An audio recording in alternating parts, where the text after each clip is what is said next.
Okay, good evening, everybody. Welcome to another Avengers call. Thank you for tuning in once again. Always appreciate that. Apologies, I'm a little late. Basically, I forgot to put one of my little slides together, so I was quickly scurrying around doing that, and well, there you go. Let's hope you can all hear me. Microphone levels on my side look good, but that normally doesn't count for anything. So yeah, let us know how things are going, and then we will jump straight into it. Let us know how your week's been. Let us know if you've been caught out, not being able to take advantage of last week's price drop, shall we say. Yeah, perfect. Okay, what we're going to talk about today. Well, we've got a tiny bit of news just to cover. I don't think there's really been too much of any real interest, certainly that sparked me and thought, oh, I want to talk about that. So we're going to talk about the main title of the session, about Bitcoin's price and whether or not we were just being a bit too greedy in what we thought we might get from a pullback. I want to have a chat through some of the RT Avenger questions, which leads into a belting mindset kind of question, which I've been juggling myself a little bit. We'll have a look at altcoins, we'll have a look at Bitcoin, we'll have a look at some of your questions as I say. But let's just jump in and have a look where we are. Now, Bitcoin chart weekly up here. Let's just blow it up a little bit bigger. So after last week's drop, and we'll talk about the drop in a bit more detail, what's happened? Well, all that we've really done is regain the range that we've been in for the last 2 months. So we're just back in here. We're chilling almost. Looks like we might have had a little bit of a rejection off the top of it today. Again, when we drop down to lower time frames, we can have a look at that. But nothing really major has happened too much. Yeah, we got overexcited with the ETFs, and then potentially we got worried when we heard about Grayscale and all their sellings, if that's what you want to believe. But you take a step back, and what you're looking at, the fact of the matter is we're still sitting in between that 42 to 44,500 range. And we'll have a look at what the implications of staying in there are. But, straight off the bat, nothing's looking too bad at the moment. I wouldn't particularly say that there's any major bearish sentiment on the weekly chart with what we're looking at. And, running into the halving in 73 days' time, so only 10 weeks, then, yeah, this is kind of where we want to be and what we want to be looking at. Now, if we just move out, we can have a look. Let's just make sure I don't draw over it. The dollar just, it's had a little bit of a pullback this week, but it's still chilling in and around the 103 level. We've still had a nice strong bounce from that 101, maybe a little bit of consolidation this week. We have got an interesting week this week. We've got our FOMC. Used to be the highlight of our monthly calendars, I'll be honest, because we just thought we were going to keep on adding. At the moment, we've had back-to-back pauses. I'm not going to spend too much time on it. It is tomorrow at 7 p.m. UK time. It's anticipated that we'll have another pause, whether or not the markets want to react to that. But typically, we know that hour in and around that announcement is pretty volatile anyway. So any of you that have any open trades, you may want to bear that in mind. Ethereum. So Ethereum, again, I'll be honest, last week, it actually looked quite poor. I'll blow it up. And we talked about the fact that despite Bitcoin making a recovery, Ethereum really hadn't. But, to be fair to it, maybe it's just the fact that it is lagging behind. It too has turned around. It too is recovering within the range that we saw last week. So, this one definitely had a bigger uplift than most altcoins, if not Bitcoin, on the ETF announcement, because everyone jumped on the Ethereum bandwagon. Now, we know that has been kicked back until end of March. And so, yeah, maybe it was cooled off because of the kicking back. People are starting to, play the odds again, or whether or not that's going to be picked in, or it could just be good old-fashioned TA. We'll delve into that one a little bit later on. Some of you will notice I've actually got rid of the CAS chart because most people want to hear about Tau. So we're going to talk about Tau. We're going to talk about Tau a lot today. And it has been ripping these last 3 weeks. We've gone from 200, actually it dipped down as low as about 190 to 365, 465 I think it hit today. So almost a 2x in a matter of weeks. And it doesn't really seem to be slowing down. So we need to take a look at that. I know a lot of you quite heavily invested with Tau. Maybe some of you are thinking, is there an opportunity to take advantage of such a steep price claim? And then unfortunately, there's a few of you, myself, I'm included in that, didn't get back in on a previous side step and now wondering whether or not we're going to get a second bite of the cherry. And as I say, one of the RT questions was all about that. So we'll delve into that one a little bit later on. If you've got any questions yourself, then please feel free to drop them in the chat and I'll try and get through them as best as I can. Right, just a bit of the news.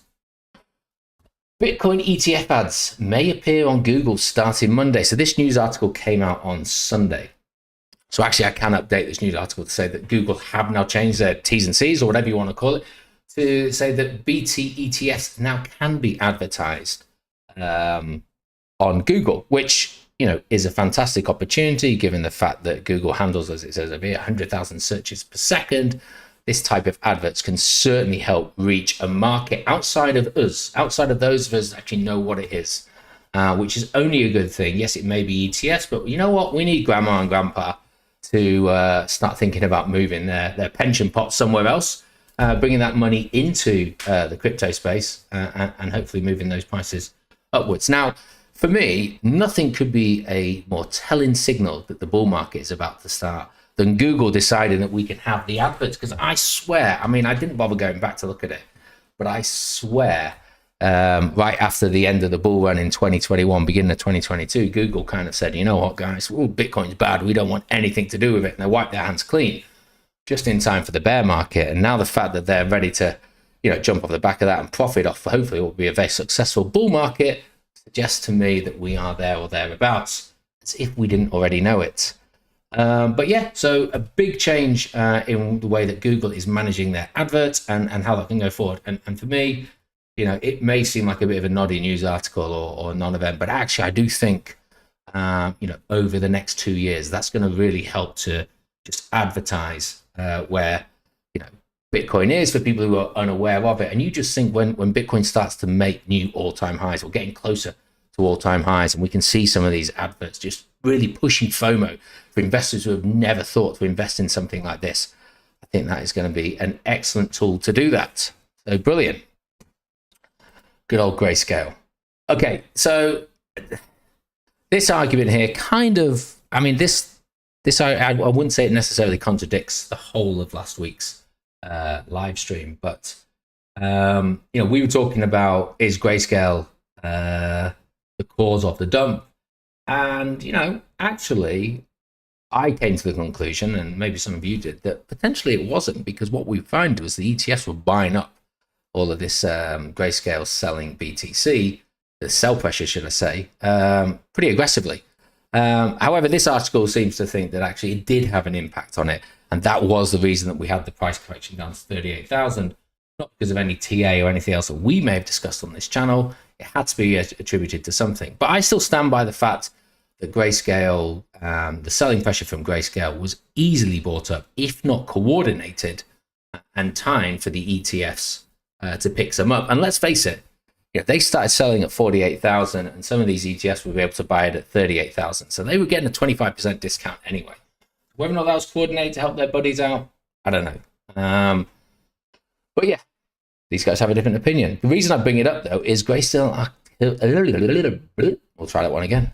Grayscale are still selling BTC. Now, they're not selling it as much, but the last 2 days, they've sold about 4,400 on each day. No small amount. But when we were talking about 15, 16,000 on some days last week, we can certainly say that they are starting to shut the tap off. But it continues to do it. And, that argument that Grayscale was causing the price to drop, well, they're still selling, and they're still selling an awful lot. Yeah, we're seeing the price climb. We've seen the price climb for the last 7 days. So, yeah, I'm not too sure about that one. And if you want to try and have a look at some of these figures and where we sit, then... so this is yet from yesterday. So you can actually add a further 4,400 from sell pressure from Grayscale. We don't know who they're attributed to yet. So let's just stick on the data that we got from yesterday. But we can actually see that now we're actually in a net positive. We are surpassing by 23,500 Bitcoin, everything that Grayscale has sold. And we could even get a decent breakdown of where it sits. But ultimately, in the space of less than 2 weeks, the ETFs, the 9 ETF entities, have bought up 150,000 Bitcoin. Now, I was going to attribute that to a very similar amount to what MicroStrategy had, but obviously the last few months they've been buying more. But it took MicroStrategy years to get to that amount. And the ETFs gobbled that up in no more than 12 days.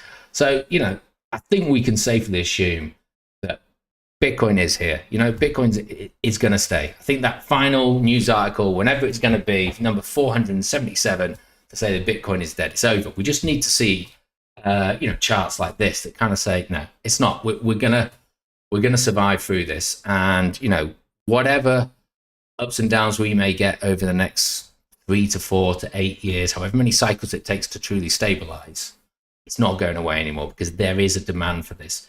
The likes of BlackRock and Fidelity are not going to be buying this much BTC in an ETF if there isn't the demand for that to go ahead. So yeah, a really impressive amount of purchasing has taken place. I think the next chart I have is pretty much exactly the same. It kind of just breaks down who has what. So obviously BlackRock and Fidelity have the most. I can't remember what the blue one is. Purple is ARK. What's the blue? I'll have to go back. Should know all these tickers by now. Bitwise. And then it is, sorry, we can just get it from here. You can kind of see the figures. It's actually done in numerical order of how much each has. It doesn't take into account Grayscale, which obviously, Grayscale is still sitting at 500,000 Bitcoin. So let's not feel too sorry for them. And I'm sure they've made a tasty profit off the back of the sales they've been doing in the last 12 days. And I appreciate that there was $600 million worth of Grayscale shares that need to be sold by FTX. Totally understand that. So, yeah, okay, some of that may be going somewhere else, but that is certainly not the full amount of what they have sold over this time.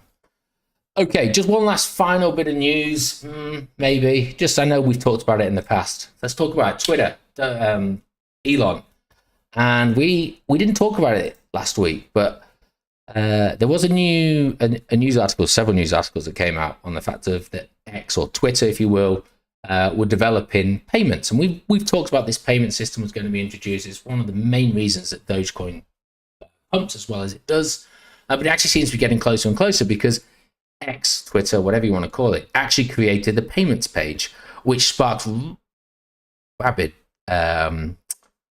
speculation. And we actually saw Floki, Doge. I don't know if we saw Shiba, but certainly those two spike initially off the back of those. I didn't really think it was newsworthy last week, but we're now starting to see news on this. Only dropped an hour ago. I've not actually seen a news announcement from any outlet, but it's actually to say that X has received a transmitter license for payment services in Nevada. Now, I have no idea what the jurisdictions are in the United States and whether or not that is just basically for the state of Nevada and they've still got 49 of those to crack, or they can set it up there and that can, allow for international transfers. No idea. But the fact of the matter is, we may start seeing more and more news like that. So we may start to see Twitter, Elon-related cryptocurrencies off the back of that kind of stuff. So if that's the kind of thing that you're into, and it's something I used to be into and probably would have been now if I'd been a bit more on the ball with it, but I'm not and haven't bought any Doge or Floki, so I'm not really taking any play from this.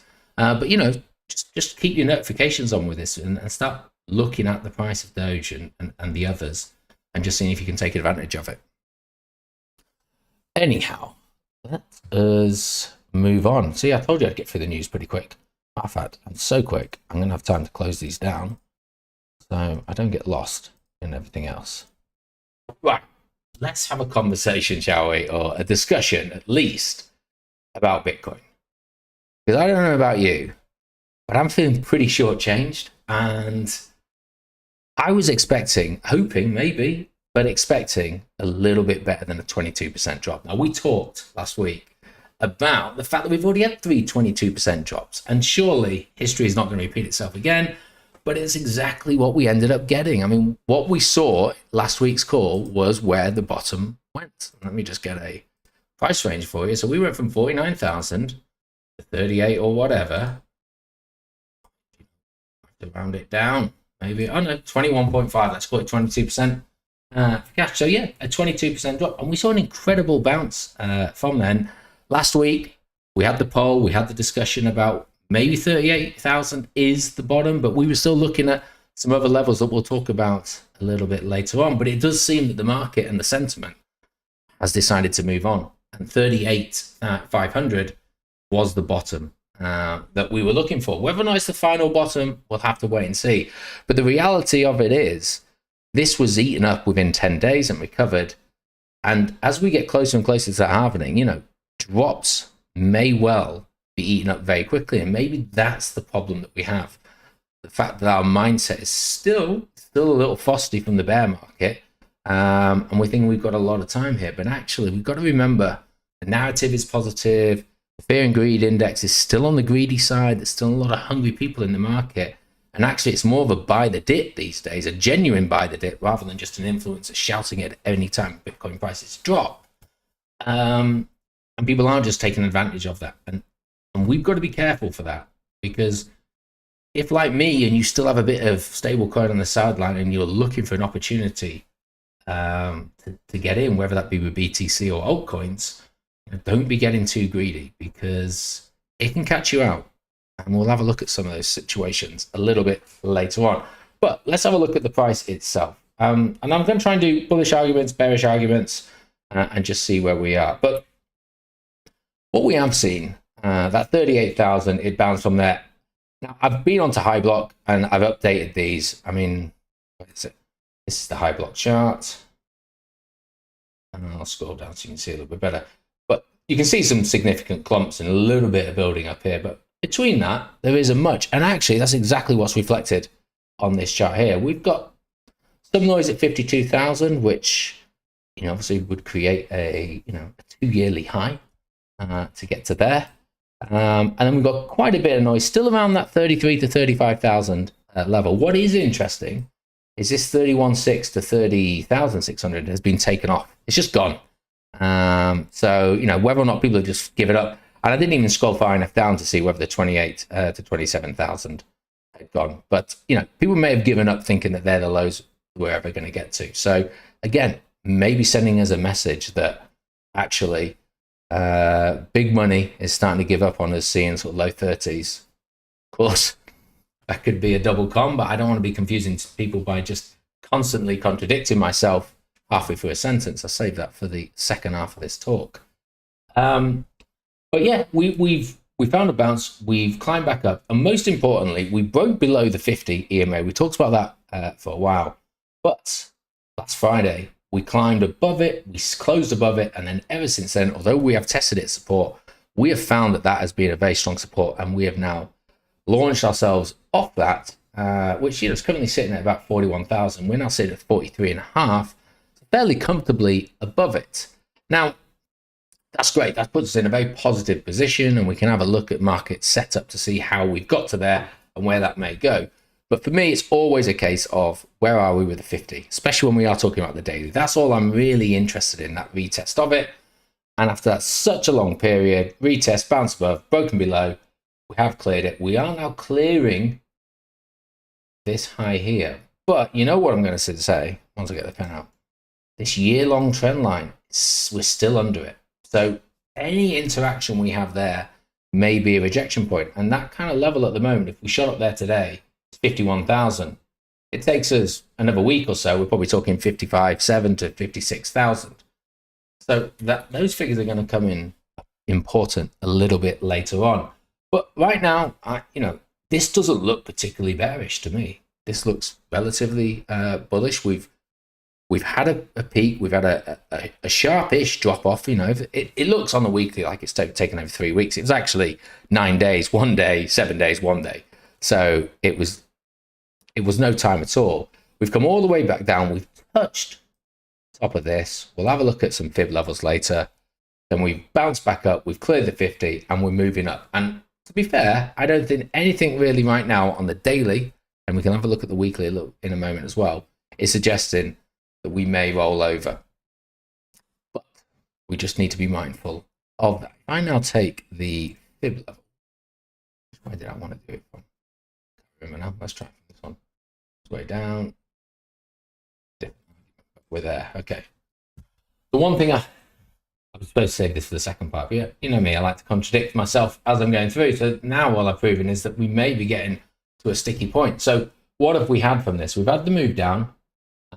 We've come back up. We've seen the 382 is where the 50 is. We've had a little bit of interacting there. We've broken through it, and now we're testing the 618. 618, you know, I love. That's it for me. 618 is the one we need to have a look at.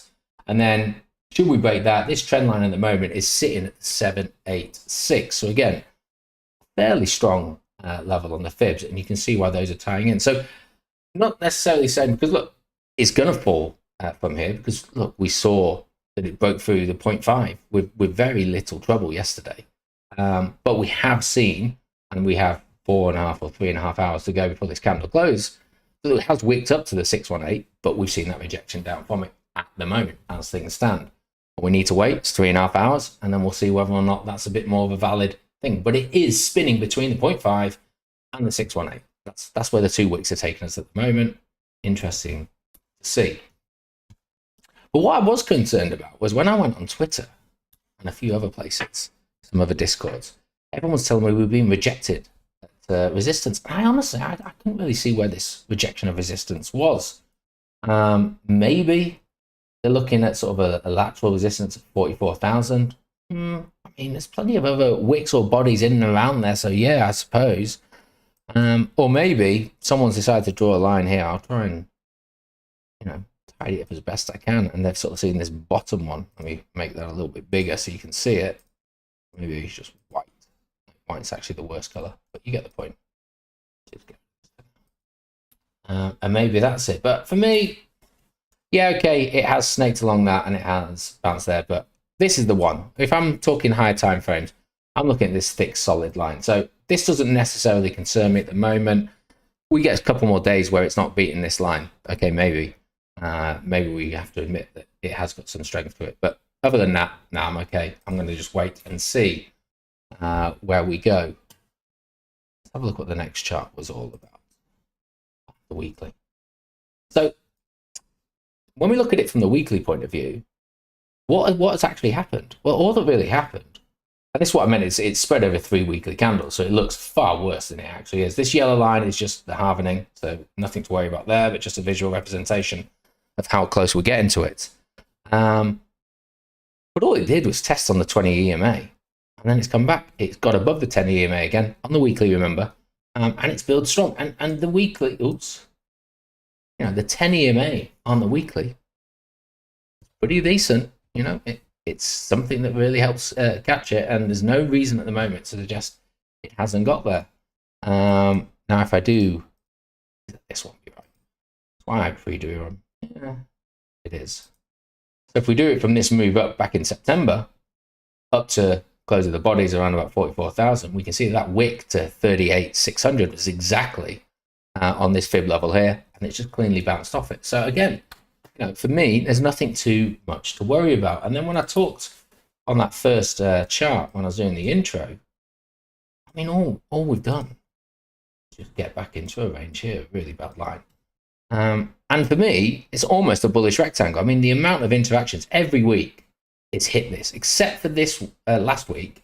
Every week, it's either hit the top or the bottom of that. And you could argue that there's a bull flag or something like that. I don't know why it's so wavy. It must be because I'm zoomed in.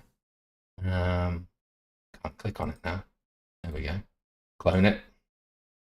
Off the bottom. This is all-time high thinking. But anyway, if that bull flag were to play out to its full potential, maybe we are getting 70k. Let's just not put that one on the radar just yet. As much as I'd love that to happen. But yeah, I don't necessarily see this as breaking. I think that lower level of 41,500 or wherever it kind of sits, 41.5, 42, 41.2 is fairly strong. It's shown it over the last 1, 2, 3, 4, 5, 6, 7, 8 candles over the last 2 months. It's hit that 41 and it's bounced off it. It's only broken it a couple of times, but never closed below it. So yeah, very positive. Unfortunately, though, we're running into another level, 44,000, which is shown to be particularly stubborn. Let's try and break that down a little bit, shall we? Now, I've taken all the indicators off. You've seen these charts. You've heard me talk about this for probably the last 18 months. Some of you may be new and just seen the charts and just thought, I have no idea what he's talking about here. But a lot of this is based on market maker theory, and I'm not necessarily here to teach you it. One, because I am certainly not an expert at it, but two, it's not something that can be taught in 20 minutes. But I think, one of the principles of it is that the market makers, they utilize a set pattern or set of patterns over multiple time frames to move the price of an asset, but in this case, Bitcoin. Now, lost my train of thought because I heard a random noise then. They also play on our psyche, because if they were to just move it once, we as humans, we've got too much going on in our lives. It's just not enough to trigger a response from us. We do it a second time, and we take notice, but it feels like the first time because we weren't paying attention for the first occasion. So what they then do is they hit us with a third time, and this rule of three is something that is not just unique to trading. It's unique to a lot of things in life in terms of how you can trigger a reaction from someone. But they utilize that rule of three. And it's on the third one that most people think, right, well, now it's done that, now I'm going to do something. When that's the exact opposite thing of what you want to do. And before I sort of go through this pattern, I just want to show you what a market maker pattern is and how they work out. Now, it could either go up or down. So you just got to bear that in mind.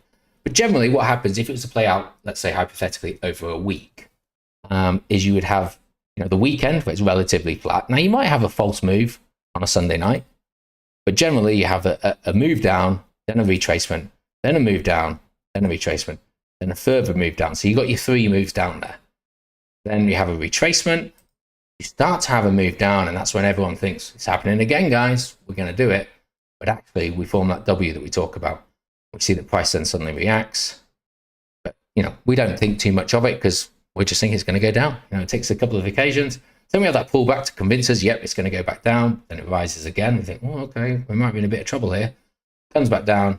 Then we have that third one, and then generally we're back at the weekend, or the pattern has played out. Now this could happen. This is what we call a W formation at the bottom there. This could be flipped the other way, and we get an M formation at the peak, which, sorry for those of you that know this stuff, but just thought it's worth doing. It look a little bit like that. Okay, so they're the kind of two formations that you see, and you've got, as I say, if I can find my brush again, 1, 2, 3, W for the reversal, double bottom. We talk about reversal patterns all the time like that. And you got the rises, 1, 2, 3. What typically then happens is that 3 turns into an M up here. You see, like, this bit down here is this bit, and the pattern repeats. Now, that's all well and good in theory, and that looks great, but sometimes it can be very hard to picture where they go, and I still struggle to find them. I ask friends all the time if they can just give me their views on where they think everything's at. Nothing ever really seems to happen so cleanly. But actually, you know what? The method's why I said that, because I think last week it played out pretty well. Now, we didn't really spot it, or I didn't really spot it, because I don't really like going down on these time frames. But I'm on the 30-minute time frame at the moment. This is really played out on the 15-minute, but just so you can see some of the candles a little bit better, I've just moved it onto the 30. And if you just follow me through this, we have potentially a fake. So we're on Sunday at the moment, potentially a little fake rise up on Sunday night.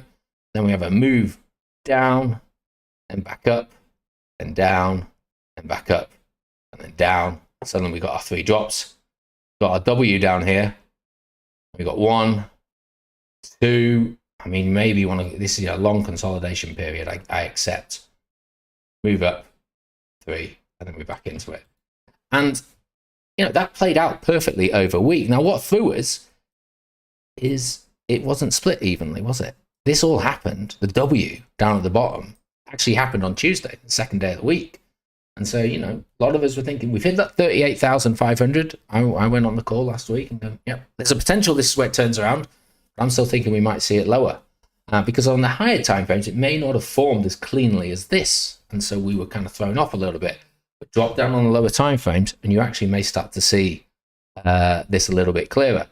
And it played out very nicely. The exact way it should have done played out. And had we been in a better position, and I should say that it's important that I've taken off these indicators, because that's a lot of noise while I'm trying to explain it.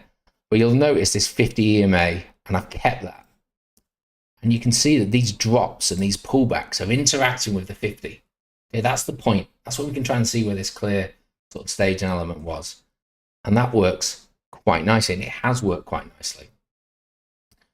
Now, generally, this is what we try and look for, and this is certainly what market makers try and look for. And on the 15 and 30 minute, you may be looking, maybe even the hour, for this to take about a full week to play out. So Mr. Tacker's put that into Mr. Tacker's. He knows this stuff. He knows it better than I do. That consolidation you saw there is likely the market reset, which resets the count. Okay, I see that. I mean, absolutely. If we drop down the 15, we may start to see some others there. But I'm going to go on to a higher time frame if you will indulge me. Let's just get rid of all of this. Otherwise, it's going to get very confusing. What do I need? This. Okay. Let's go on to the 4 hour. Where are we? Because I think we've got a fairly good one playing out at the moment. It may give us some room to think about what's happening. Now, hopefully, those of you that can see what I'm about to draw, you'll see on this left-hand side, it's a pretty decent formation there. Some form of M. Yeah, I think we can agree that, can't we? So we've had the M, and we've had the drop, the second side of it. Pull back to the 50. Okay, so that's the consolidation period for the number one drop. We've had another drop. The pullback didn't quite get to the 50, but if I'd had the cloud on, then it's there. That's potentially number two. And what we've had here, bang, we've had a third. And we need some sort of W, and they don't always go to the same level, but I would argue it's probably this. And we've had leg one, it's gone through the 50 with a nice bit of aggression there. Now, whether you want to pinch it off here and pull it down there, or you want to take it a little bit further, pull it down there, I'm not going to fall out over that. But what we're seeing at the moment for me is a potential. So that was rise one, rise two. So what comes after a rise two? Period of consolidation. Now, I don't know if that's going to be a sharp retest down or something to the left. Really messy. But you get the point. At some stage, we're going to see some form of consolidation. What's more important is there potentially is another opportunity for a further rise, okay, a rise three. So whatever that consolidation is, we then start to see another rise, and then we'll either see it plateau out, as Mr. Taco talks about, a nice period of consolidation resetting, or it beautifully falls into another form of M formation, and we repeat. Why have I just spent 10 minutes talking about that? Well, I do think there is still some bullish momentum left within this market. And so what we're looking at is trying to identify levels that may be of interest to us. It would have just been so much easier if I just hit delete. But we are where we are, and we've got there now. So let's stick all these back on, because even on the 4 hour, just make it a little bit bigger. Let's get rid of this. Now, just want to make this a little bigger. But what can we see on the 4 hour? It's always of interest to me. We've got the W, rise one, pullback, rise two. We need some form of pullback. What's this? It's a vector candle. Okay, there's some trap liquidity. What level is it at? 55,000 to 55,800. What did we talk about when we were on the weeklies? Or whichever chart it was, this one. Where's our trend line? Trend line's at 45,000 to around about 46,000. So maybe we do have room for one more move up here over the next week or so.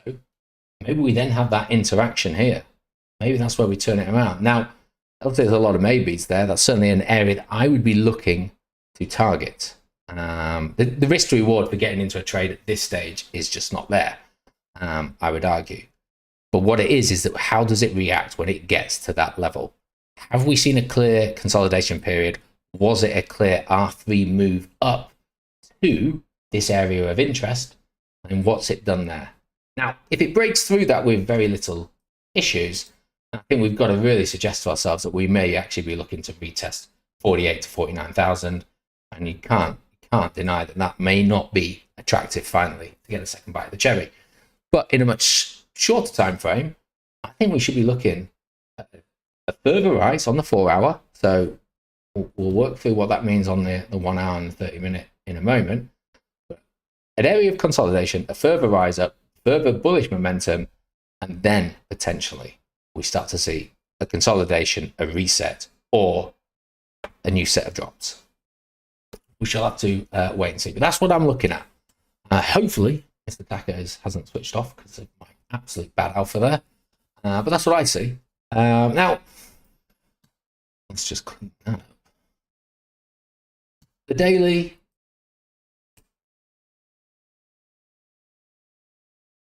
You could argue, and I know that people do, that what we may have seen, I've got to remember how this was drawn.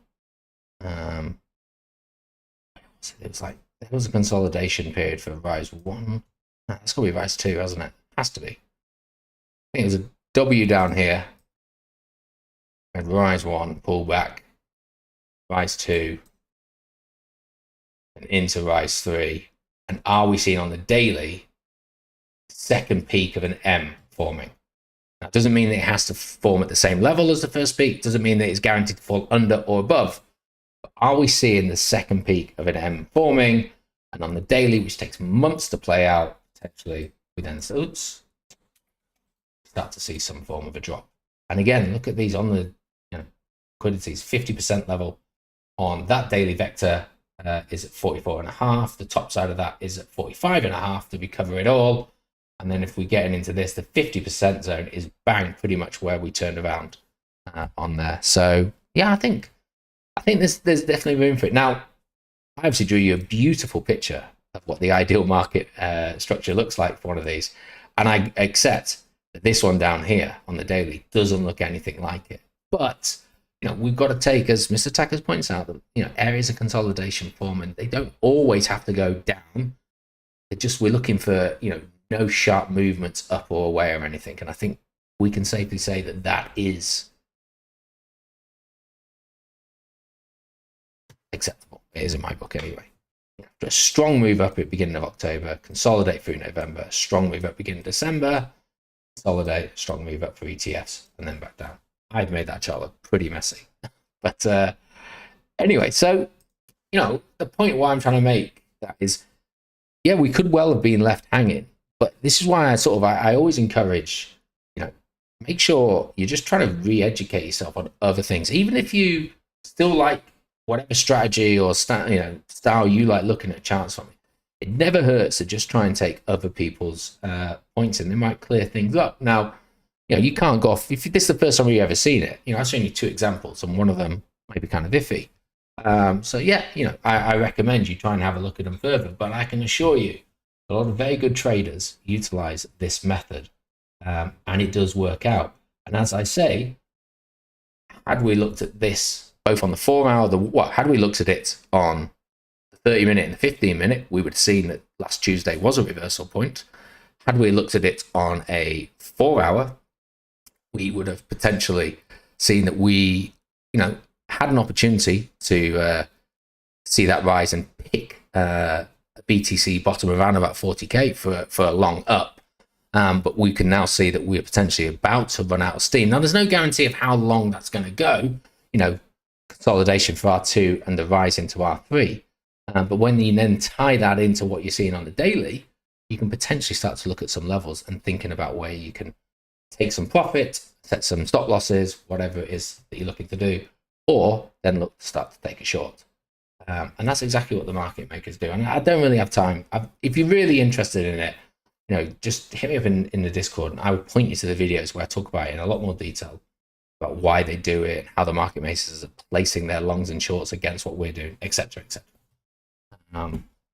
But yeah, for me, that's just where I see it at the moment. I do see that we do potentially have some legs to go. Now, you could argue, well, how much are we talking about? It's maybe only another 5, maybe another 10%. But don't be surprised if we see price going up. I'm laughing because I'm also thinking this is an Avenger call to guarantee that the price is going to move in the opposite direction. I talk about it.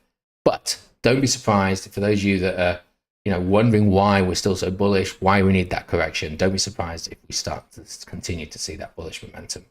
And we've got to remember, we are in a halving year. We are at the start of a bull market. And I think, the market can remain irrational longer than you can remain solvent is definitely a thing.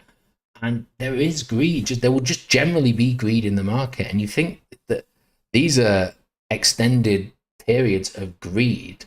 You wait till we're the other side of the halving, those periods are going to be even longer. Those distances between touch points on the 50 EMA are going to be even longer. You're not going to care then because you're going to be fully in the market, just going to be checking your portfolio. But it feels different now because some of us still have money on the sideline. We'll get into the mentality of what that means in a moment. Just have a look at the fear and greed index. Just, where are we? We have tipped back into greed. We're now sitting at 61. So it kind of shows you how short-lived that dip back down was. It's on the 7-day. Oops, 7-day. Where do we get down to? 49. Only 4 days ago. We're back at 61. Have a look at it from the monthly. We're back at levels where we were just, at the height of the ETF and the buying, should I say, the ETFs. So, yeah, I think that kind of worries me from a bearish sentiment, in that, that I don't think this really shook the market. I don't think it's really scared the market. And as much as what I've said there, from a short-term point of view, maybe another week or so, I'd see some positive momentum. I still feel that there's another correction. And we've talked about that in other videos. We've talked about other repeated patterns in previous cycles prior to halving events, why that should be. But I just don't feel that 22% is really enough to shake it out. I really feel like there's going to be something that's going to move us. Now, we've got to be careful, though, because let's say it does start to move down and we start to get to that 38,000 level again. It's going to take some, pretty courageous thinking to think, well, I'll just wait. I won't do anything when we get to that level. Actually, we may be, needing to sort of reevaluate how we re-enter the market and not be waiting for 31,000. Now, I've seen plenty of people on Twitter that, calling this, but still calling for sub 30,000 in, sort of March and April time. We'll have to wait and see on where that is. I do feel like there is a correction. We've talked about the average size of that correction being around about 30%. 30% will take us to around about, from 49,000, take us to around about 35,000. So that's kind of where I say I'd like to see us. That's not quite it. That's kind of where I would, well, one, expect, but two, feel that actually that's going to really hurt the mentality of the market, especially if it's a sharp drop down there and then a bit of a recovery. Let's stack it. But I think a lot of people are bullish because of the halving and the ETFs. I keep hearing a lot of people saying the ETFs will sell the news event. Would it take off soon enough? So a lot of money inflow. Yep. We'll take a soul crushing amount of downward momentum, say to mid-30s, to really sober people up.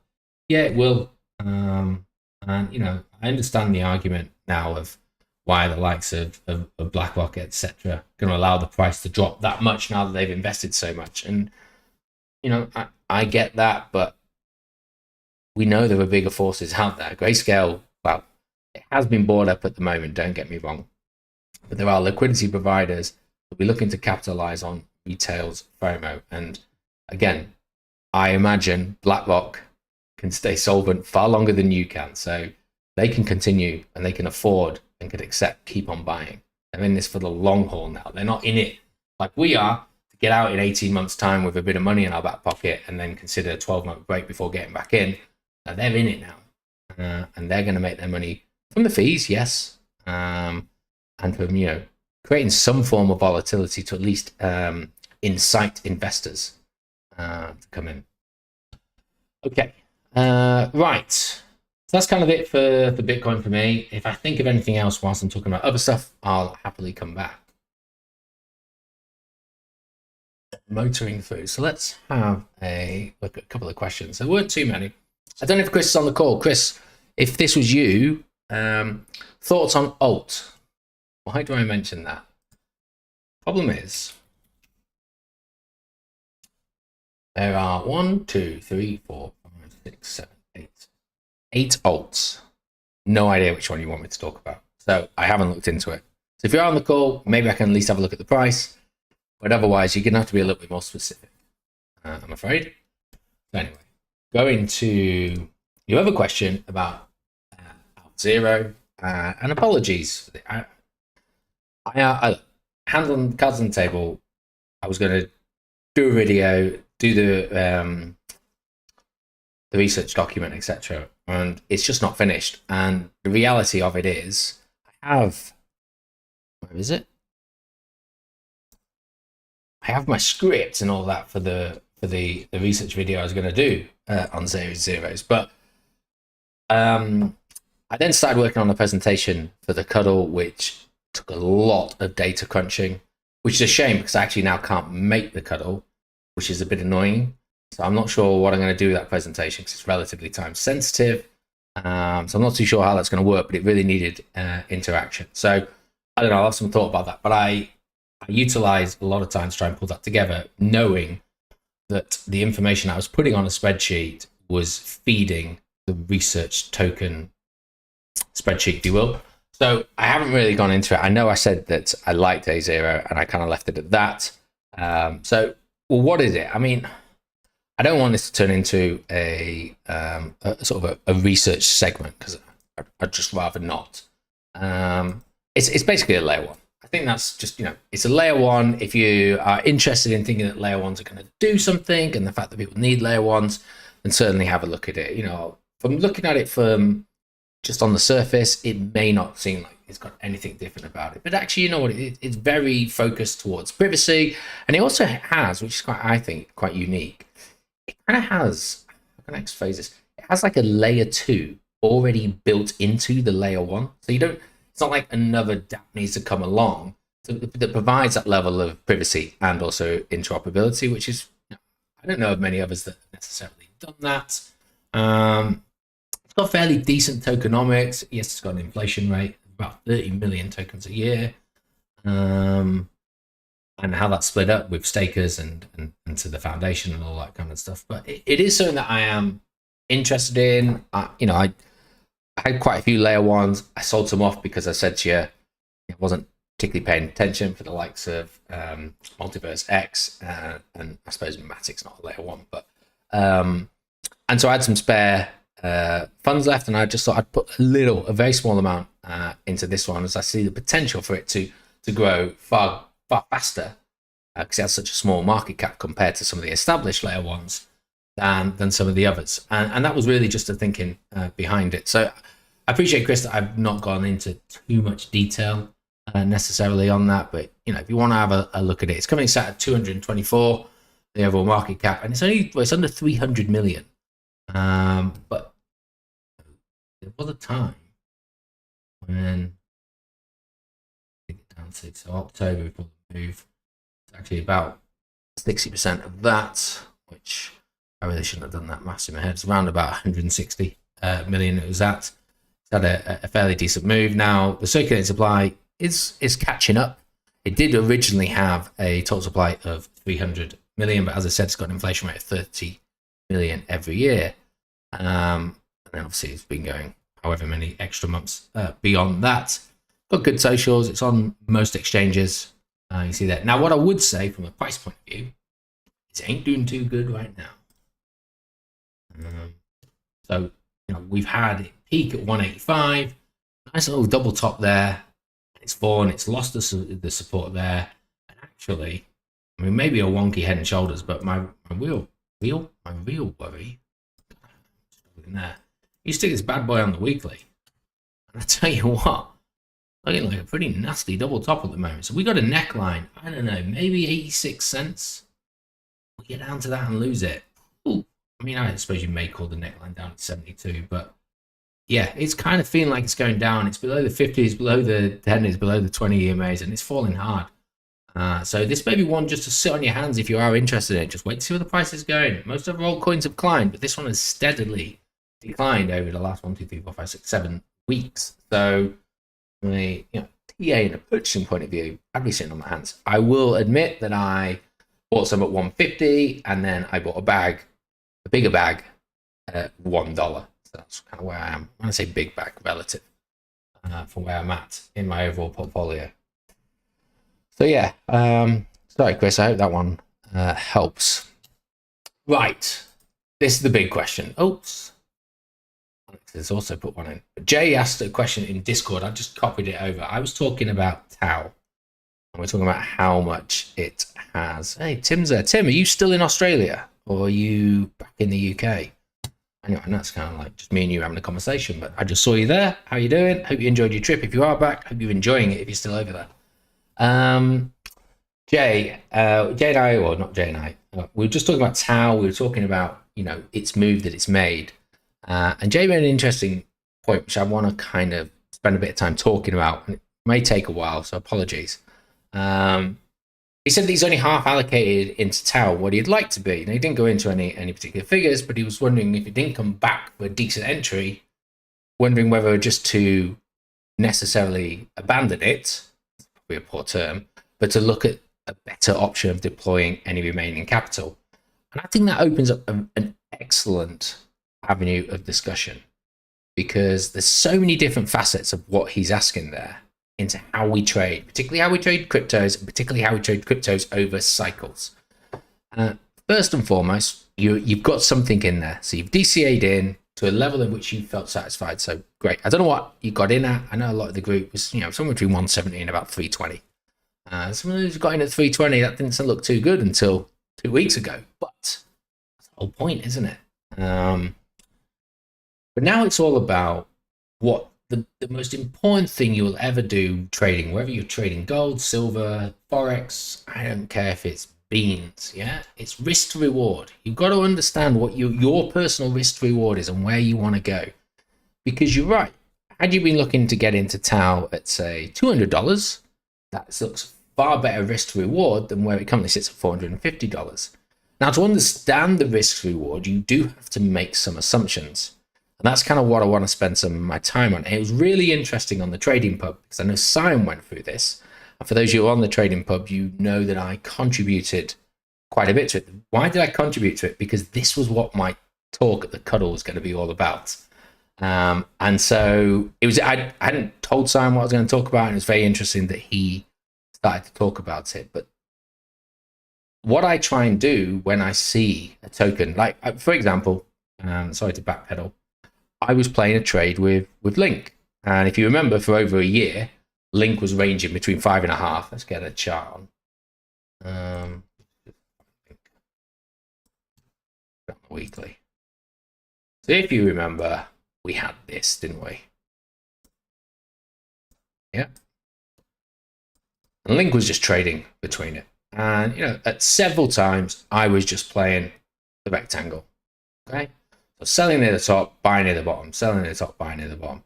And I sold here. I actually sold on this candle. I think it was at 834, something like that.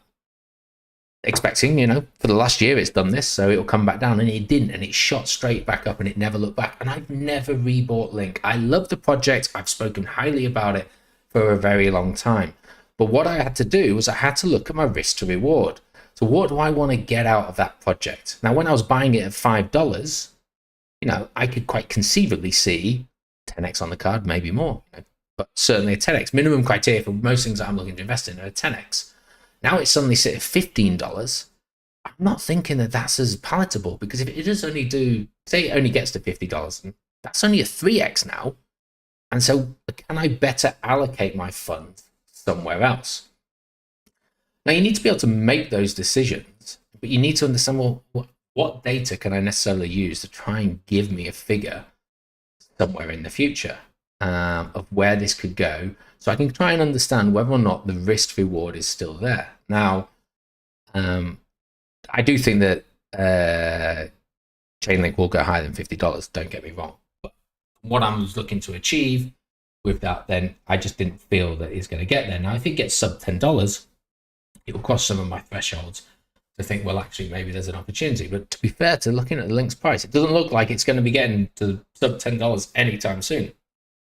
We've got the 10, the 20, the 50, the 200 holding that bad boy up. We've got some pretty bullish support at $13.50. So as much as I love the project, I need to move on. And what did I move on to? I just found another Oracle that I really like, Pith, which landed its launch very recently. So the risk to reward is far greater. And that's what it's all about, is just, what are we here to do? Are we here to support, or am I here to support Chainlink? Am I going to work for Chainlink? No, I'm here to make money. And I felt that Chainlink and the oracles was an ideal avenue that was going to be a really big narrative going into the next bull run and beyond. And I still think that's the case, but I need to find something else to do it. So That was my bad experience with Link and sort of how I look to move on from it. But if we then look at BitTensor, and again, it's now sitting at $450, I think, somewhere. I think got to like 470 today. So I was going to then sit down. I've done a PowerPoint presentation, so don't worry, and have a look at where do I think BitTensor is going to be. In fact, let's just bring this up.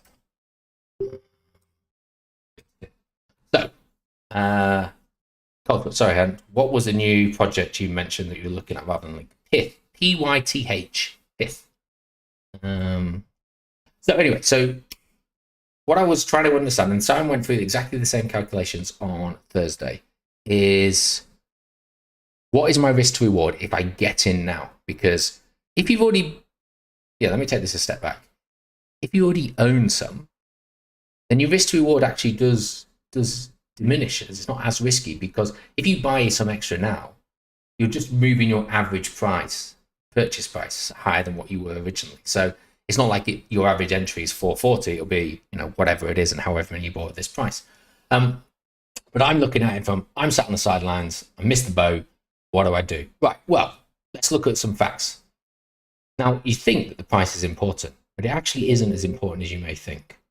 So what is the current circulating supply and what is the market cap? So that's why you do need price. But that's pretty much the only time we're going to talk about the current price at the moment. So for me, I look at it and I go, right, the circulating supply of BitTensor at the moment is 6 million. Okay, and there's 21 million that will come out when it's fully diluted.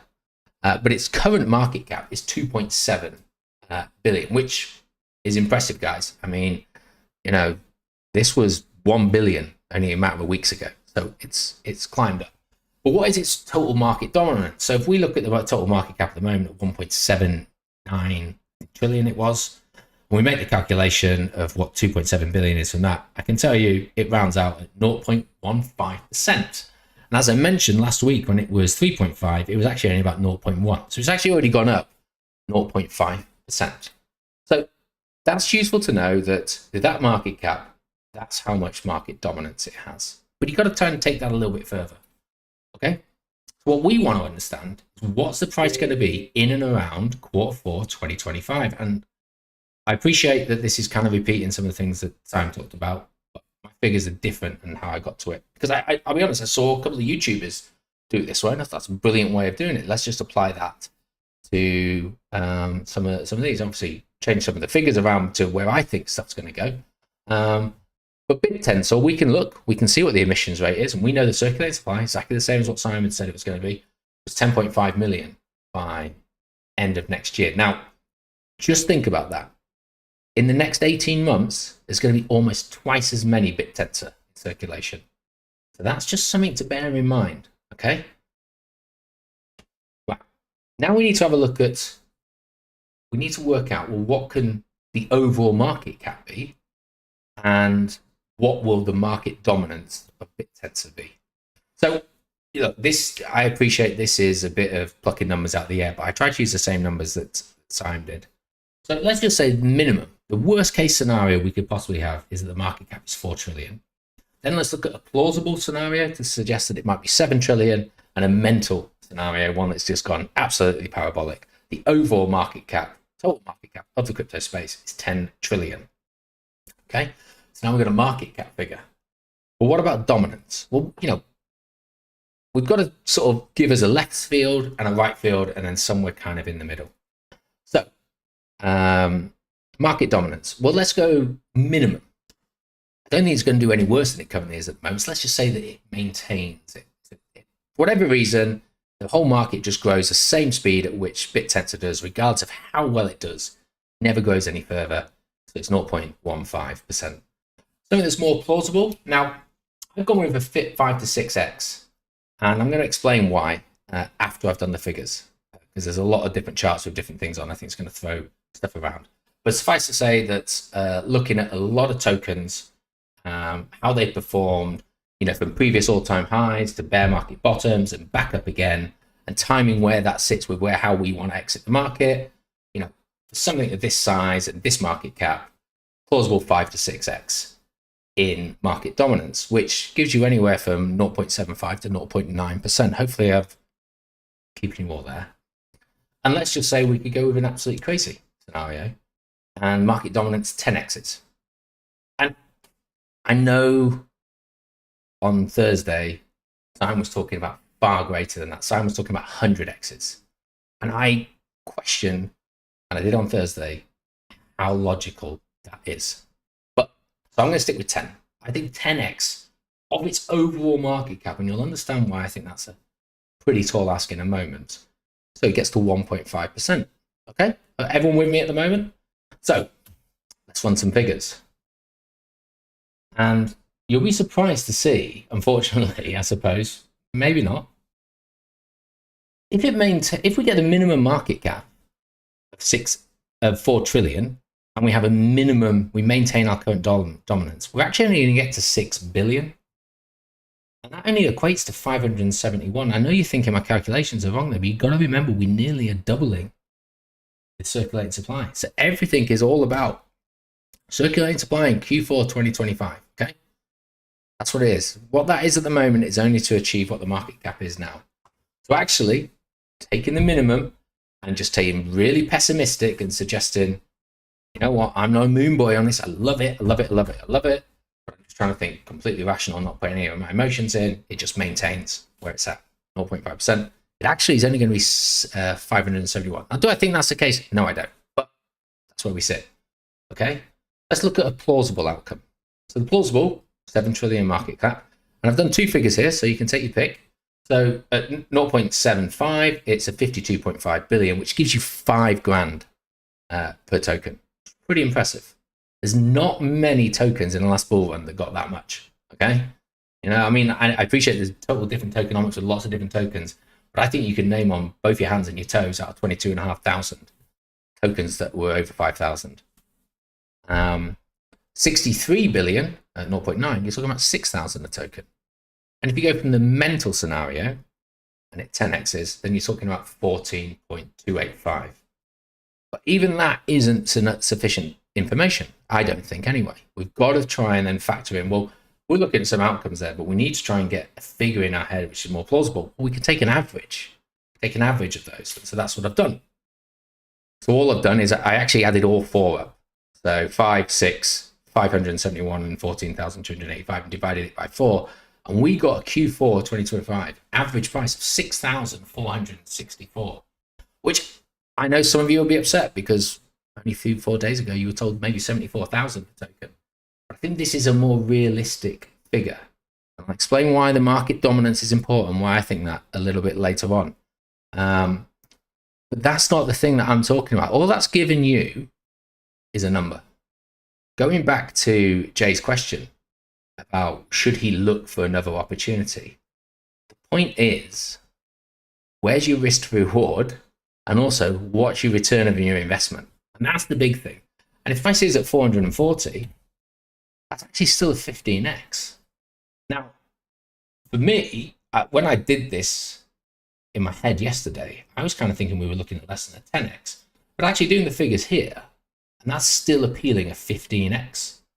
Now, how you exit the market, timing of exiting the market, and whether or not you're going to get 6,464, or you're going to have to take something a little bit smaller, you know, is going to affect what that X is. But as a ballpark figure, now you at least, by applying that mentality, and you can change that. You know, you could do any permutation. You could go, we only get to the minimum market cap, but this one dominates. So suddenly you get 1.5% of 4 trillion rather than 10.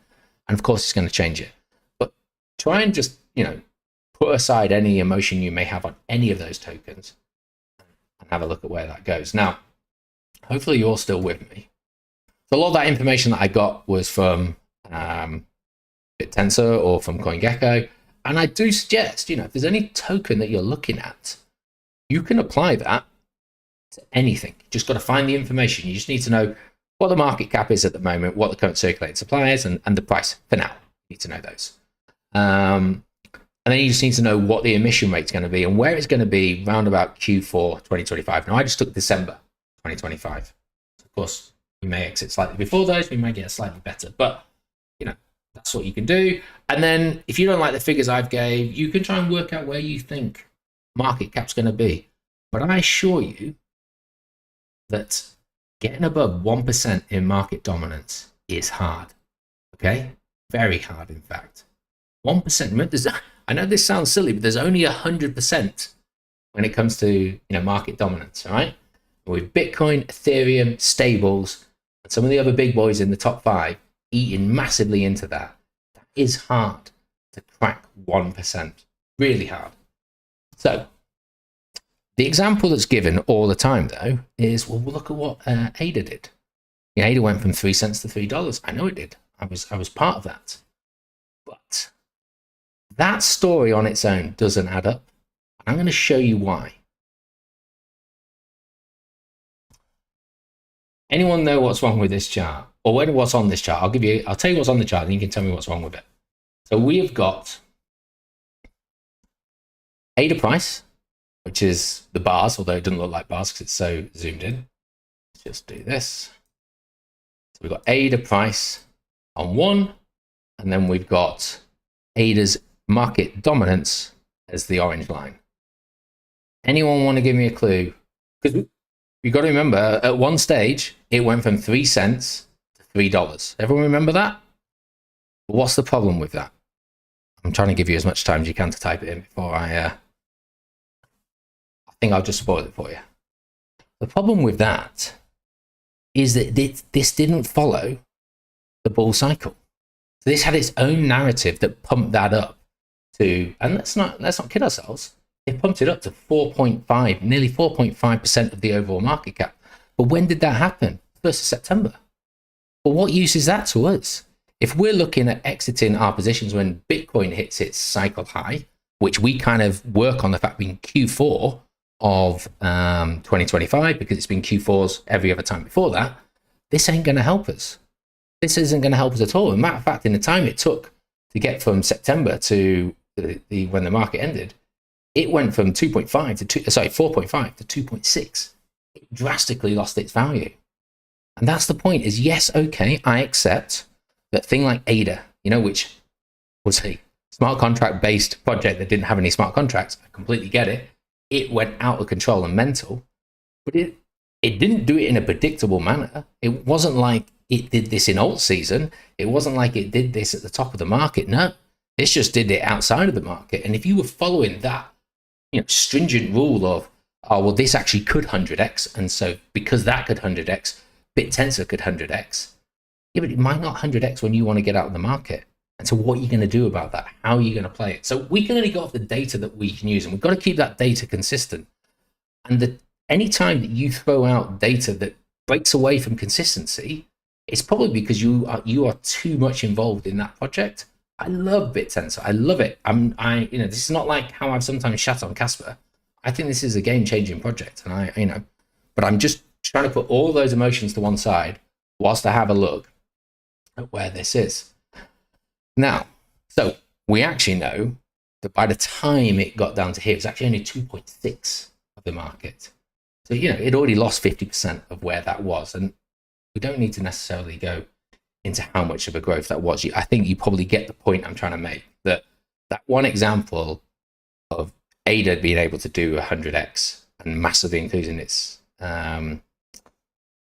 dominance doesn't mean that everyone's going to do it. And even if it does do it, doesn't necessarily mean it's going to tie in when you want to market. So if that's what you want to go with, you then have to change your exit plan to whenever it gets to 100x dominance, because it might do, because AI has a massive narrative initially, and then it falls away and you just watch all that profit burn because you're waiting for Q4. So yeah, I'm not here to tell you what your plan is to do. You just need to make sure you know what your plan is. Let's try and put a bit more of a perspective on this. So you can already tell this is going to be a crazy looking chart. Look at the number of panels I've got here. At the moment, what we've got here, we've got Bitcoin's market dominance, and this yellow line is at Bitcoin's market top. Because remember, at the moment, we're just basing our exit on whenever Bitcoin peaks. So in and around Q4. I appreciate alt season's pump for a few weeks afterwards, but we're going to try and just get a bit ahead of the market. So let's have a look at the top 10 altcoins and let's see how much of a market cap they had. So I wrote them down because me fumbling around. Now I could put them all on for you. That's going to look pretty messy. And actually, I can only put that many on. What is missing is Doge and USDC. But let's just take them off, and we'll just bring them up one at a time. And you'll kind of feel for where it's at. Because this is taken from the historical snapshot, 7th of November, the day before the market top. And I've had a look at the top 10 tokens. Okay? The top 10. Then we go back. So Bitcoin, at the time of market top, had 39.93%. So let's call that 40%. Okay, ETH was next. So Ethereum had 19.49, so let's call that 20%. I'll take Ethereum off now. The one after that one was BNB. Probably won't be this time, I imagine, but that one had 3.89% at the time of market top. Number 4 was USDT, which is here, and that one had 2.61. 2.61 was all Tether had. Then it was Solana at 2.56. Then it was ADA, thing with nothing, at 2.39. Then it was XRP. Real big fans of XRP here, which was 2.1%. Then it was Polkadot with 1.62%, and then the other two that aren't on here was Doge at 1.17 and USDC at 1.14. Now, I'm sure there's plenty of you that love playing dance and are really good at maths.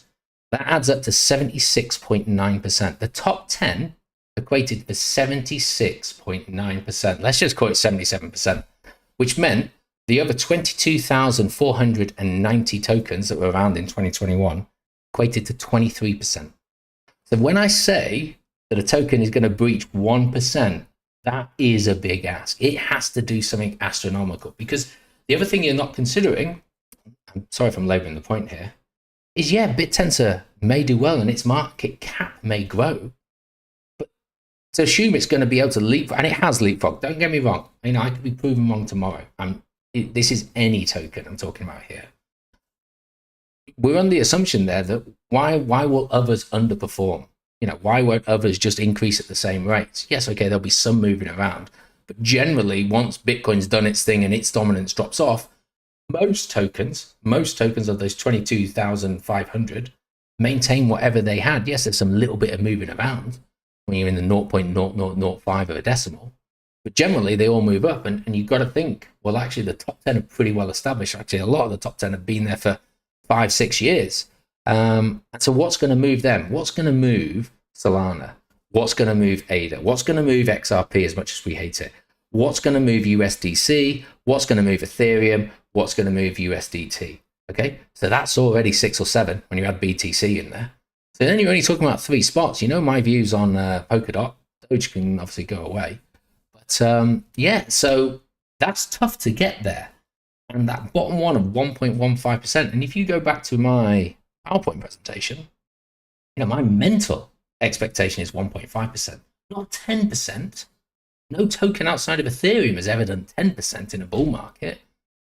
So yeah, 5 is an ask. 5, I'm afraid, is an ask. And I'm sorry if that is not what you want to hear. And again, I said it on Thursday. This is no slight against what was said on Thursday or anything like that. It's just me putting my opinion on it. You don't have to believe if you don't want to. So Jay, going back to answer your question, unfortunately, there's a lot of things you need to consider. But what I would do is I would do this kind of maths yourself to try and determine whether or not you think there's still enough X multiples in it for you to invest, even if it's at this high price. And maybe you can give yourself a cutoff, and you'll be like, oh, if it gets to 550 and I'm still not in, I'm down to a 10X there. It's just not worth it. I'd rather find, because you might find something that is, Fetch or some other AI-based one that's got a 30X capability within it. Jamie, you just missed me preaching, but glad you can join us. Now, so I was going to do this at the cuddle. I wasn't going to take that long, maybe a bit of an introduction. And then I was going to do this. I was going to get everybody to contribute. So I was going to create a web page where you could put your views, and we'd go through all of the tokens, and we'd have a look, with all of the data that I've just gone through for BitTensor, And then we'd see, well, where do we think the potential is? And I would have already done one ahead of time. And I'd just get you guys to do it. It'd update live as we were doing it on the screen. And we just kind of get a feel. And we'd have like an RT view of where we think it is. We'd have my view. And I just thought it'd be a really good interactive way of doing it. There's probably too many tokens on here. This was just every single one that was either in my portfolio of interest in my portfolio. Probably would have knocked a few of them off there. But yeah, I think it would have been an interesting exercise to do. Unfortunately, as I say, I can't make it now on Saturday. And by the time we get to May, we may not be looking at 5x or 10x. And you've got to remember that 15x on BitTensor here, you did get in at 200. It's a 30x because that figure doesn't change. What you do here is you do then go to what the price is now, and you apply it to this to tell you whether or not it's a 10 or 15 or 20x.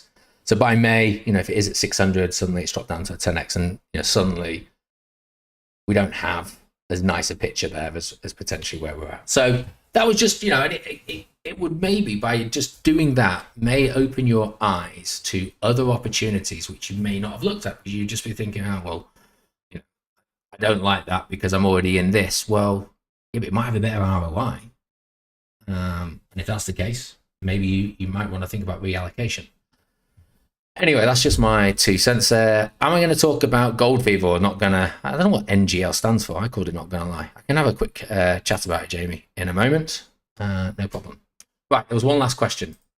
The new one. Do you think that BitTensor will act differently compared to BTC? Are they disconnected, or is there still some sort of relationship? I would argue, let me have a drink first.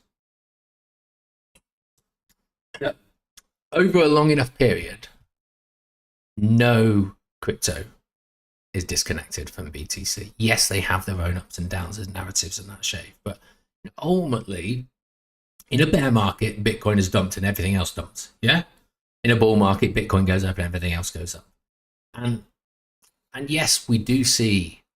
So you look at Casper only a few months ago when it was being really heavily pushed and it was having that massive growth, and it was talk about it disconnected from BTC, but BTC is pretty much in lockstep at the moment for the last couple of months, and so it's come back, and there was a narrative that was necessarily driving that at the moment, which yes, people moved into it.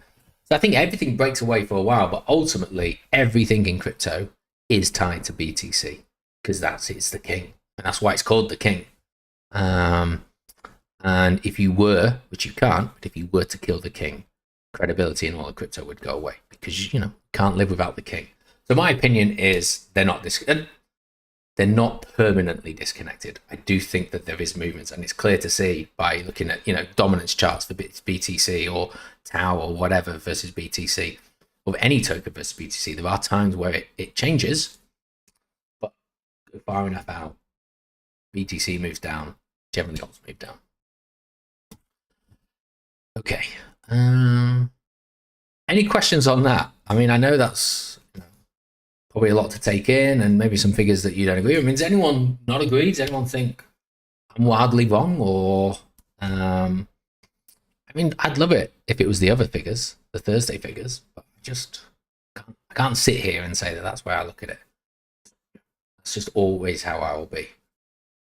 Whilst you're having a think and a look around that, let's just have a look at some other tokens. So people ask me about these potential buys, these other projects, Aster and Beam and Fetch and Flux and Objective and Mina and Nakamoto Gaming, Pith and Sia, still on my potential buy list.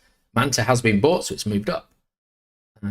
Actually, sorry, before I do that, I put something in Discord, which kind of said, because I was weighing up, there is more potential now in Tau than I thought. So actually, is there an opportunity?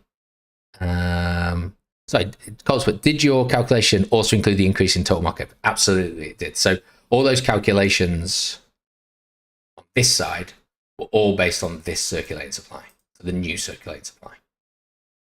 So, yeah. Just going back to, so there's more growth than I thought, and so I haven't done it, but I'm pretty much going to just throw the towel in with Casper now. I got in at a decent-ish level, rode it up. 3 exit over a short period. It's not something I've been massively into. I'd rather just put that in to to tau, if I'm honest. Again, I've run the numbers. I think $1.20 it would be an amazing return for Casper, on where it is and where it could go. It could go higher, and as I put in Discord, don't shoot me or anything, but there's a lot still floating in the air. I've already made some good money in it, and I just, I would rather put this in something that I really believe in, and I spend the time researching. Going back to last week, if you're not spending the time to research anything, and I barely look at Casper and what its progress in its updates, so I just wait for people in the group to tell me. Kind of just says that maybe that isn't it. So I haven't decided whether or not I'm going to sell it. Probably am. And then just looking at the way the Tau Casper chart is lined up, thank you to Greg for providing for me that today. I don't know. It's on the weekly, I appreciate, but it's potentially a bit decent chart move up. So even if I then wanted to get back into Casper, I'd have more than what I started with. So yeah, native gold. Thank you, Jamie. That's what it means. Not sure what the L is for. Okay. I mean, I know most of you are not interested. I will tell you if I finally do it. I haven't even moved it off my wallet yet. So, but I'm certainly thinking about it. Right. Oh yeah, some of these other ones. So, that's not what I wanted to do. Yeah, so I've got some of these potential buy zones, and the reality of some of these, Asta, then this was done prior. These were drawn prior to that dip that we saw. We're still on the weekly chart here, and we're not getting close to them. So some of them potentially need revisiting. Now, Asta is very similar to Moonbeam. I've obviously already got a bag of Moonbeam, and so maybe this is just one that I just leave on the side. Just be like, you know what, I'm already there. But it's one that I did like the look of. It's just not really pulled back to a point of view where the multiple is there. Again, applying those figures, I can have a look at whether or not that's going to be worth it. Beam. So Beam is in the buy zone, and I don't know why it's not marked on here. On other ones, I've got these little yellow lines, but I have set a buy for Beam around about 0.017. So I know there's lower ones down here, but again, just having a look at how it reacted off the 382 from that last dip down, I suppose I just got to accept that I can't be too greedy. It's a project that I am interested in, and just that maybe look at the dollar cost average up. On FET, you can see I've got these yellow lines of where I'm actually putting some initial buys in to just raise these up. I've actually already placed these buy orders, which is why I've not left them as the green box. I've actually put a line because that's the level it's at. Unfortunately, I did that this week, so it didn't hit last week, but I am hoping we get another retest at least of the 236. Now, FET hasn't, it's not moved like other altcoins has, and at the moment we're still, we have bounced off that, but we haven't had confirmation that we're going back up fully yet, so I'm just waiting to see. There's a lot of wicks to the north, maybe with some sell pressure there that'll help move that one down. Flux. So I've actually got an initial flux order here, again, around about 55 cents, which is pretty close to where we're at the moment. Again, this is generally in a bit of a downtrend. See some strong wicks to the north, pushing this one down. And unlike Tau and most other alts, we aren't seeing that big move back up there. So I may get this. Again, it's a smaller buy order. The other ones are still going to be around that 382 level, but it's in there just for me to buy. And again, it's me having to reevaluate where we are in terms of where we're going to be, and disastrous attempts at sidesteps in the past, or just trying to bottom pick, and just accepting that maybe I just need to accept sometimes my portfolio for the next few months might be a little bit red in certain sectors, because I'm edging into things like Mina. Here we go. It was at $1. Not there yet. As a matter of fact, it was at like, when I placed this, it's at $1.06, and then all it's gone done is gone up 10% since I placed that order. But we'll wait and see with Mina. And then Nakatomi Gaming, again, that is at the top of that buy zone there. And this one, very similar to Flux and FET, it's coming down. It's being pushed by these EMAs. We've still got, this downtrend that's happening at the moment, and potentially a correction.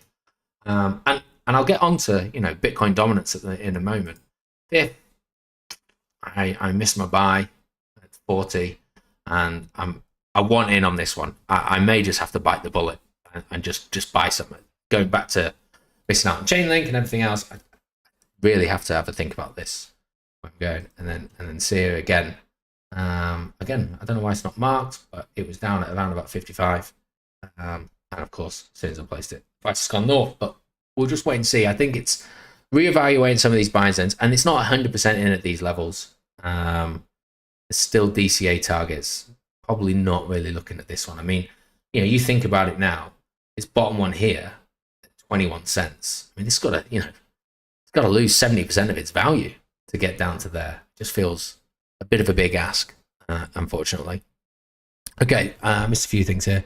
Christopher, thanks for that. No problems. Cool. Did you use? Yes, I did. Okay. Great calcs. I guess question is if 15x, which is amazing, good enough. For those not in a bull run before, should we be aiming for higher, like Simon says we'd be done? Well, again, when did you get in? Now, if you'd got in at 200, that's a 30x. Don't forget to count what you've already achieved. Because some people keep on looking for 10x's. Well, yeah, when it takes it, it's fine. Oh, it's only a 3x from it. But yeah, you were already in it when it was a 20x. You just never count that. And what I would suggest is, have a target where you want to go. 20x certainly is a good level. 30x's, obviously they do happen. The risk there is that they may not. So, if you're just going for all of them at 30x's, you'll probably hit some, maybe even most. Some of them you won't. And so that might overall affect your final overall portfolio size. But that's the reason why you go for them. Whatever works with yourself. Now, a lot of my safe tokens, take Polkadot as a prime example. I haven't checked, but we actually maybe at an average buy now of under $4. It's sitting at 7 at the moment. Do I think it'll at least get to all-time high? Yes, I do. That's by the time it gets there, it's probably going to be a 13, 14x, and I do think it'll exceed that. So, I'm some of those ones near prime example, got in $1.10, I think is my average buy, and sort of sitting at $3 and 12, and I see much further climbing. So I've had the fortune, not luck, fortune to have dollar cost averages in and then ridden that wave up in October, November, December, solidify some of my X potential already. And so whereas some people might say, well, it'll only get to $20 now, it's only a 7x, but for me, that's a 20x. So it's hard to say. I have obviously a balance. I mean, I've still got Bitcoin. I mean, that Bitcoin will be sold into other altcoins when we see a shift in the dominance. That's what it was there for. But Bitcoin, what's that going to do? Maybe a 5x? But I don't hold Ethereum for that very reason, and I hate it. But it's slow, it's expensive. There are better layer ones out there.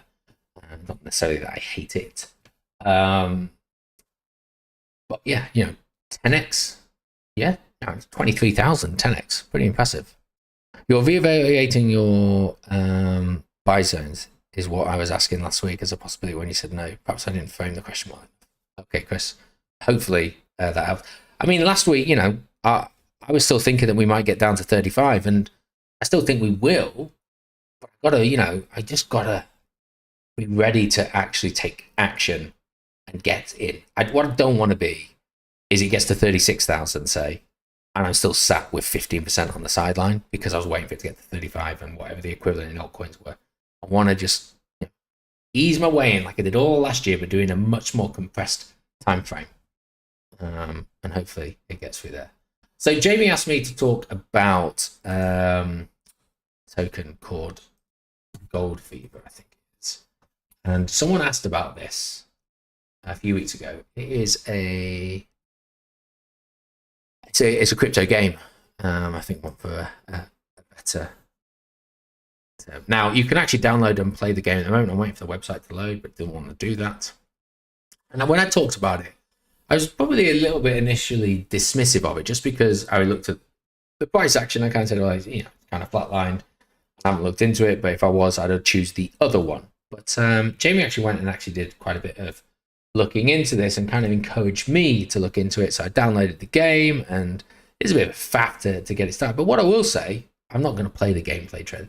Graphics are pretty good. There is some, there is a level of interaction within there. There is a play to earn element, and there is an opportunity to own NFTs, which, effectively can be infrastructure within the game, which can generate a passive income. Now, with the play to earn element of it, you do earn this NGL token, which, for any of you that were into the Axie and the SLP thing, might send shivers down your spine.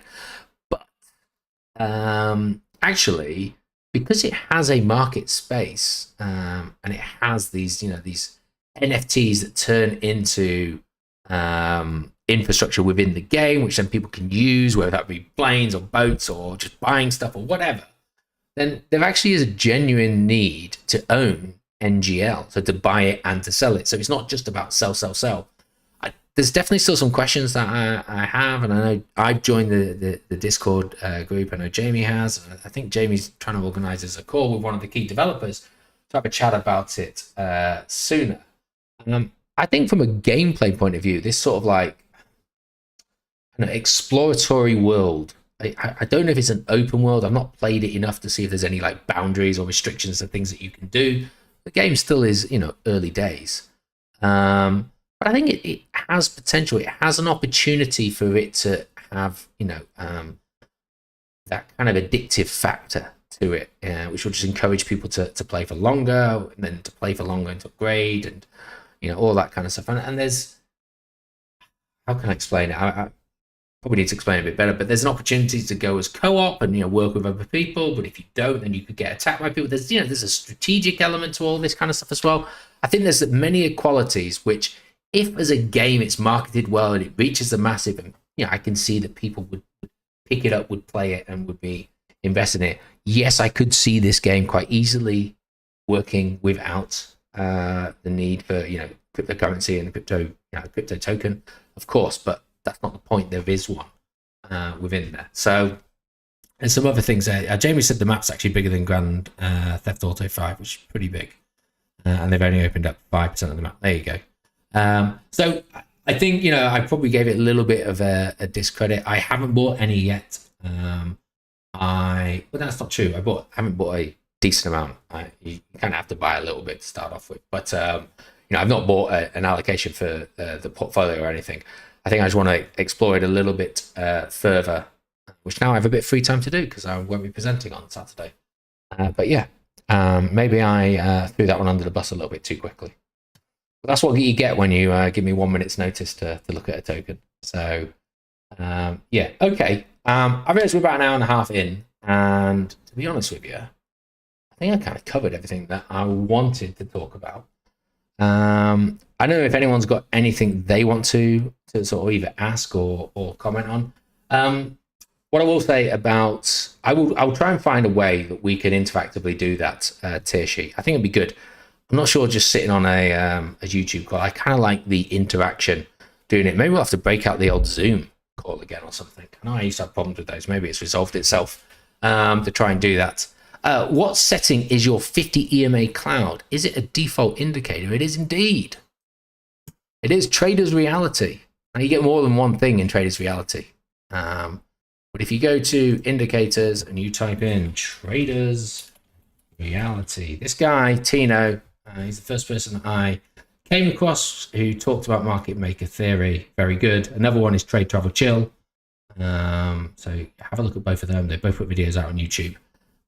But yeah, Trader's Reality is a free indicator. That's what it looks like. Just click on that. And when you get it, it has a lot of settings on it. A lot. So if you go to his YouTube channel, there is a link to a website which has like a 1 hour video, and it kind of goes through all this, because I've turned a lot of it off, mainly because I run 2 separate indicators that total a lot of data, same data at the same time. Oh, I'm not sharing my screen. Thank you. Apologies. There we go. That's embarrassing. See? Right. Trader's Reality. This is it. The indicator. Just go there. Everything I said about it is still valid. But when you open it in the settings, I won't do it, but you have everything labeled, all these different things colored in, and it can be quite overwhelming. So just go through, decide what you want to know about. Because I have a lot of stuff that's just turned off. I just don't need it. And you can change colors. And, look, it's got London sessions, New York, Tokyo, Hong Kong, Sydney, EU Brinks, US Brinks, Frankfurt. It's got a load of stuff in there. I just turn a lot of it off. It gives me what I need, which, to be fair, is basically the 50 EMA in the cloud and a few other stuff. But because I use this, which is a paid indicator, that gives me everything else I need. So that's it. Okay, right, now back to the full screen. Can I see your face? Okay. Can you chart Tau and see? I honestly, I don't. Okay, let's have a look at Tau. Go back to the live screen. With Tau, because we're in price discovery and we are in a bit of a mania phase for it, I think it's very difficult to chart it.